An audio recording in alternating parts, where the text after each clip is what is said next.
think that if you're a true Christian, you don't consider Christianity just a part of your life. It is your life. And if you follow the teachings of the Bible, specifically Mark 16:15, which says, "Go out into the world and preach the good news to all creation," then you have an obligation to share that faith with others. If you saw a building on fire and you knew there were people in it, and you knew that you were capable of running in there and saving someone who wouldn't be able to help themselves, if you knew that you could help them, would you just stand there and do nothing? And unfortunately, by not clearly seeing the issue, I think that's what a lot of Christians do, is they just stand there. I think, by and large, most of it is that most Christians are not really well educated as to their own religion's position on various issues. They consider worshiping Jesus to be part of their lives, but not their primary purpose. And I believe that true Christianity considers it to be the primary purpose. And if you're a true Christian, you believe that those who are not Christians, those who have not followed the teachings of the Bible, that have not accepted Jesus Christ as their personal Savior, those people aren't going to heaven. They're going to hell. Hell's not a fun place. I have heard Christians, definitely, that have the view that everyone is entitled to their own belief, and that's not necessarily a bad position to have, but if you believe that what they believe is going to earn them a place in eternal suffering, then there's a problem with that, in that you're allowing them to be tortured for eternity, while at the same time believing that you shouldn't save them from that. It's very awkward.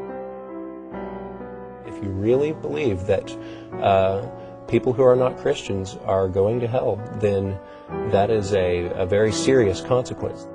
And if you don't take that seriously, I think that you might be compromising your own belief system.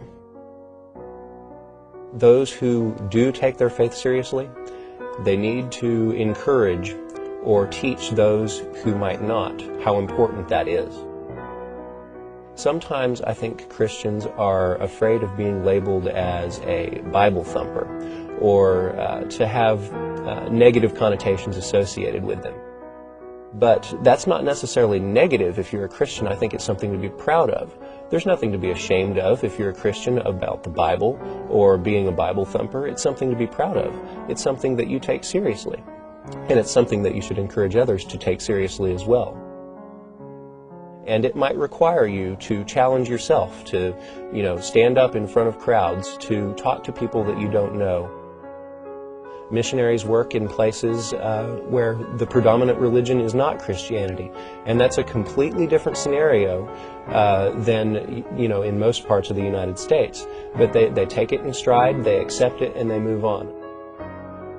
You shouldn't take rejection personally, but consider it that you gave them a fighting chance. Give them a fighting chance at heaven, even if you do have to risk offending someone or risk a friendship. It's a simple matter of weighing priorities. If I were a Christian, of course I would take the Bible seriously. I respect people who take their beliefs seriously.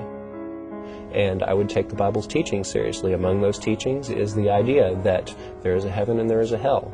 And those that accept Jesus Christ as their personal Savior go to heaven. Those that don't go to hell. And the implications of that are very far-reaching. And you're an atheist? Yes, I sure am.